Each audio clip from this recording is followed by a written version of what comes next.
Hello दोस्तों, स्वागत है फिर से एक नए वीडियो के साथ। आज हम कक्षा 6 के प्रवेश परीक्षा, चाहे वो सैनिक स्कूल की हो चाहे वो नवोदय की हो, उनके लिए हम आज पढ़ेंगे फ्रैक्शनल नंबर, भिन्नात्मक संख्याएं। ये टॉपिक बहुत ही अच्छा टॉपिक होने वाला है। आप ध्यान से समझिएगा। ये पूरा का पूरा मैंने चार्ट जो बनाया है, ये पूरा फ्रैक्शनल नंबर है, भिन्नात्मक संख्याओं का। आप कहते होंगे इतना बड़ा चैप्टर था, मैंने इसको शॉर्ट आउट करके इतना कर दिया है ताकि आपको समझने में आसानी हो और आप अपने क्वेश्चंस एग्जाम के अंदर कम समय में कर पाए। हम केवल उन्हीं चीजों पर ध्यान देंगे जिनसे रिलेटेड क्वेश्चंस एग्जाम में पूछे जाते हैं। आओ देखते हैं भिन्न क्या होती हैं। सबसे पहले हम समझ लेते हैं भिन्न होती क्या है। किसी समूह अथवा क्षेत्र का भाग क्या कहलाता है? भिन्न कहलाता है। मतलब अगर आपने एक पिज्जा मंगाया खाने के लिए और उसको 4 भागों में विभाजित कर दिया और आपको एक हिस्सा मिला तो क्या कहलाएगा? आपको पिज्जा का 1/4 हिस्सा या चौथाई हिस्सा मिला। इसको हम क्या कहते हैं? 1/4 इंग्लिश में बोलते हैं। और फ्रैक्शनल नंबर्स भिन्नात्मक संख्याएं। तो आपको कितना हिस्सा मिला?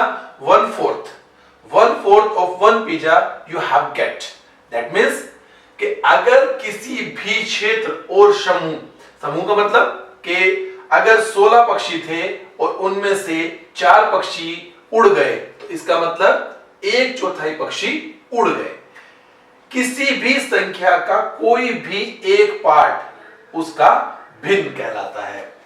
भिन्न होती कैसे हैं? आप देखते हैं। हम इसको लिखेंगे कैसे? इसको लिखेंगे 1/2 या 1/4 या 1/6 या 2/6।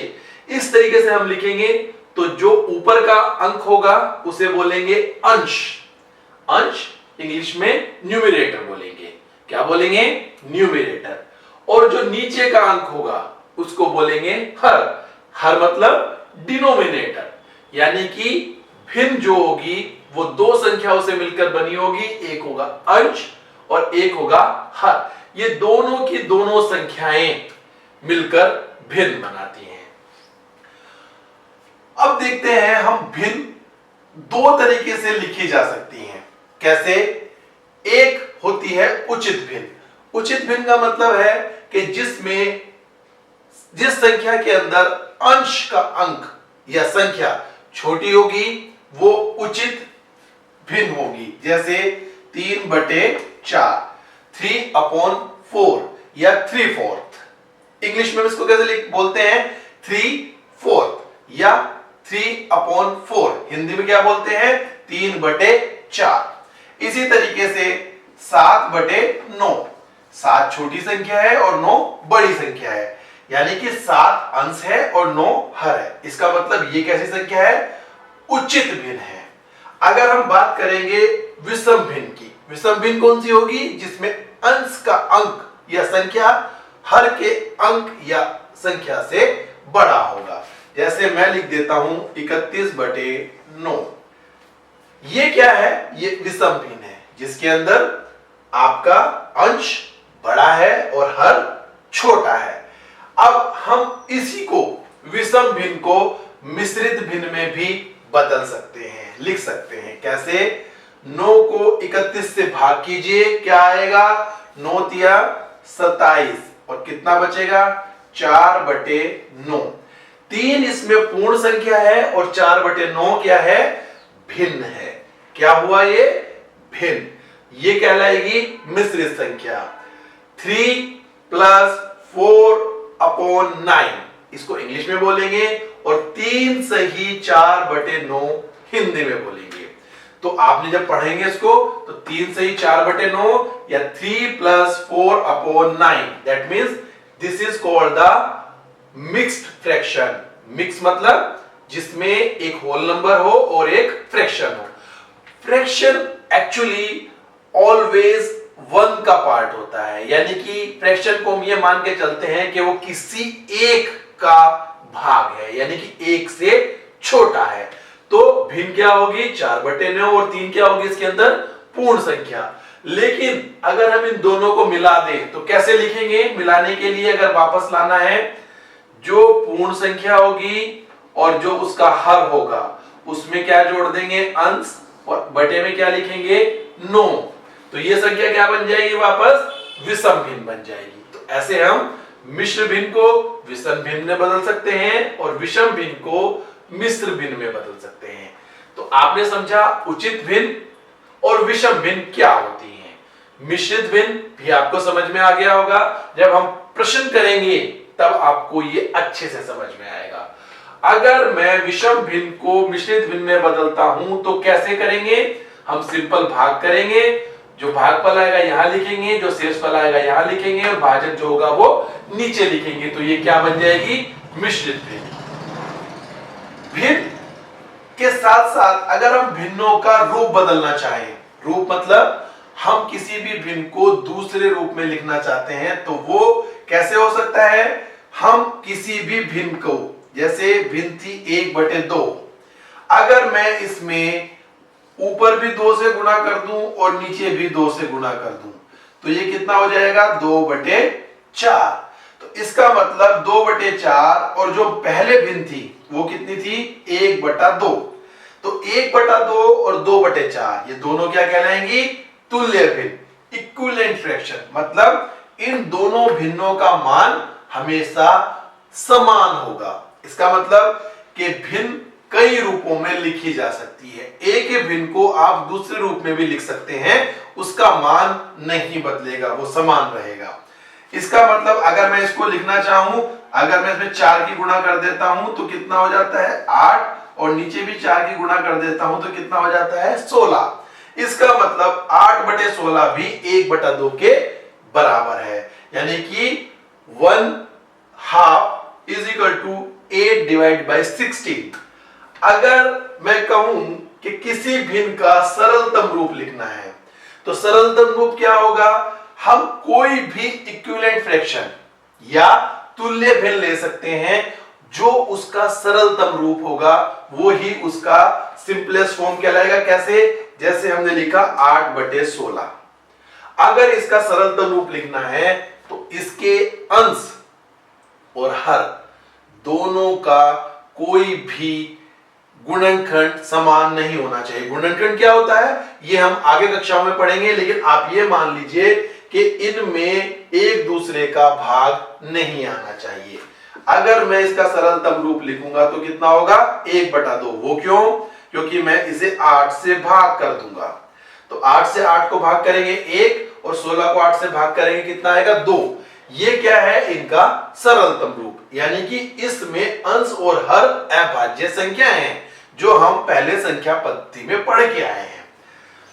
हम हमेशा भिन्न को सरलतम रूप में ही लिखते हैं जब तक कि जरूरी ना हो। कुछ सवालों में हम प्रश्नों को हल करने के लिए सरलतम रूप को उसके अलग रूप में लिखते हैं ताकि सवाल को सॉल्व किया जा सके या हल किया जा सके। लेकिन नॉर्मली, सामान्यता, हम जब प्रश्नों में किसी भिन्न को देखते हैं तो वो अपने सरलतम रूप में ही होती है। भिन्न 2 प्रकार की होती हैं। कैसी? एक समान भिन्न और एक होती है असमान भिन्न। समान भिन्न को क्या बोलते हैं? Like fraction. और असमान भिन्न को क्या बोलते हैं? Unlike fraction. लाइक फ्रैक्शन कौन होते हैं? लाइक फ्रैक्शन वो होते हैं जिनके हर समान हो। भिन्न क्या थी? अंश बटे हर। अगर हमें 4 भिन्न दी हुई हैं और उन चारों भिन्नों में जैसे 1/2, 2/2, 3/2, अगर हमें ये भिन्नें दी हुई हैं और इन तीनों का हर समान है तो ये भिन्न कैसी कहलाएंगी? Like fraction. जिनके हर समान होंगे वो कैसे कहलाएंगी? Like fraction. और जिनके हर समान नहीं होंगे वो क्या कहलाएंगी? Unlike fraction. तो भिन्न 2 प्रकार की होती है, जिनके हर समान होंगे वो लाइक, और जिनके हर समान नहीं होंगे वो क्या कहलाएंगी? अनलाइक। यानी कि समान भिन्न और असमान भिन्न। हमने ये समान भिन्न और असमान भिन्न क्यों पढ़ा? क्योंकि हमें जब हम प्रश्न निकालेंगे, हल करेंगे, तो हमें इनकी जरूरत पड़ेगी। अब हम देखते हैं इसके बाद में भिन्नों की तुलना। प्रश्न एग्जाम के अंदर भिन्नों की तुलना के ऊपर ही आते हैं या इनके ऑपरेशंस के ऊपर आते हैं। तो भिन्नों की तुलना कैसे करते हैं? जब हर समान होते हैं।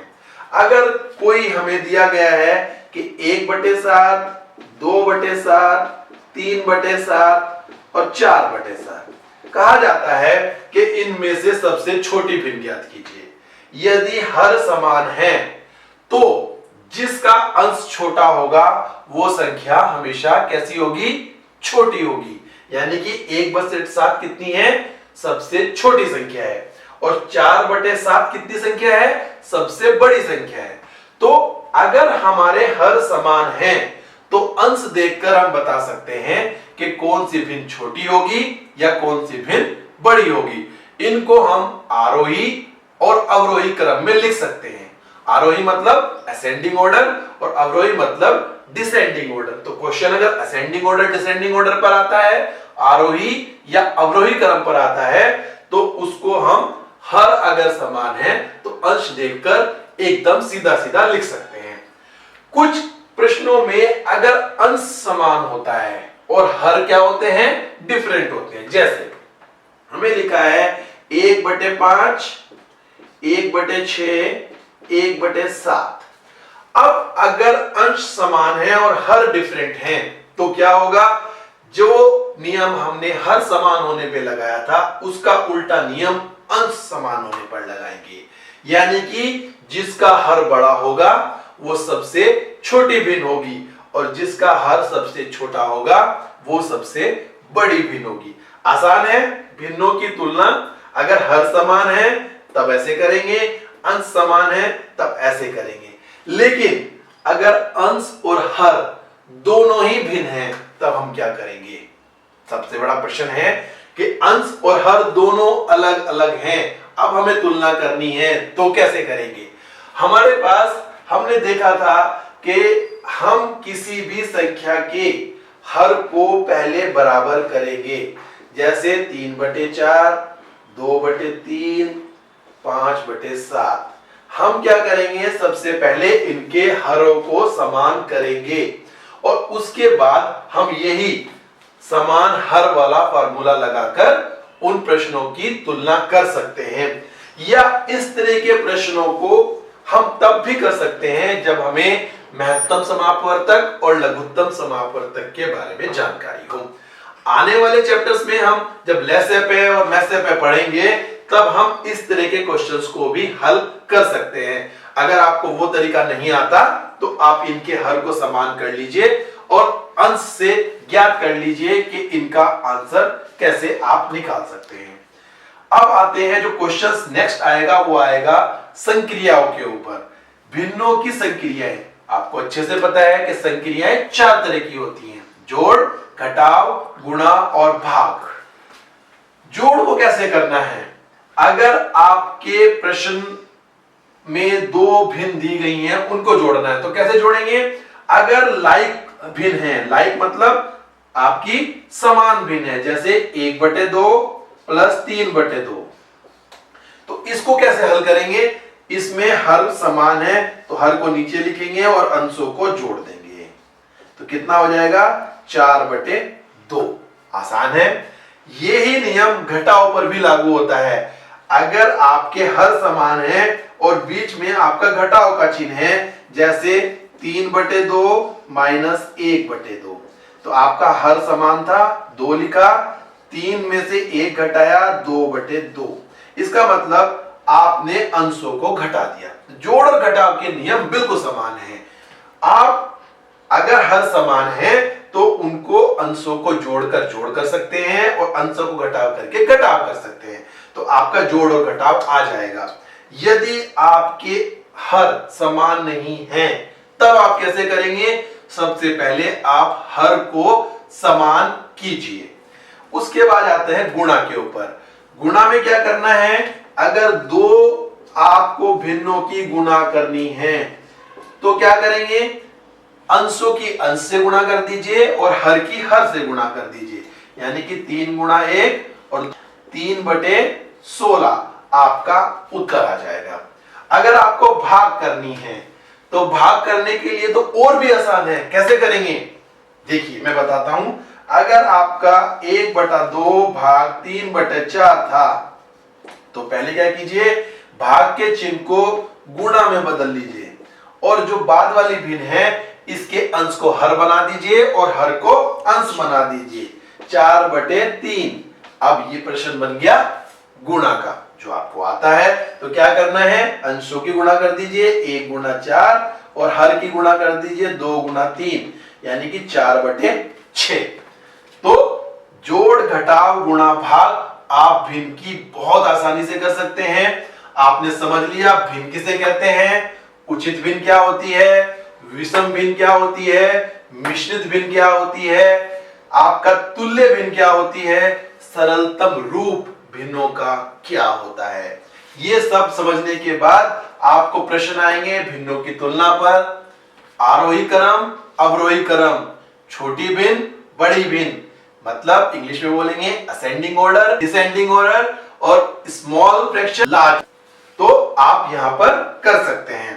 उसके बाद में आपका आता है संक्रियाएं। संक्रियाएं मतलब जोड़ घटाव गुणा भाग। जोड़ आपने सीख लिया, गुणा सीख ली, घटाव सीख लिया और भाग सीख लिया। ये आपका फ्रैक्शन है। अब आप इस पर आधारित अपनी जो आपकी प्रैक्टिस बुकलेट है, अभ्यास पुस्तिका है, उसमें जाके सवाल कीजिए और उन सवाल अगर आपको नहीं आ रहे तो उनका वीडियो लेक्चर देखिए। और अगर वीडियो लेक्चर देखकर भी समझ नहीं आ रहा है तो आप हमारे दिए गए व्हाट्सएप नंबर पे हमें कॉल कीजिए। हम आपके लिए टीचर का प्रबंध करेंगे जो आपको डायरेक्टली 1-to-1 उस सवाल को समझाएगा। थैंक यू, धन्यवाद।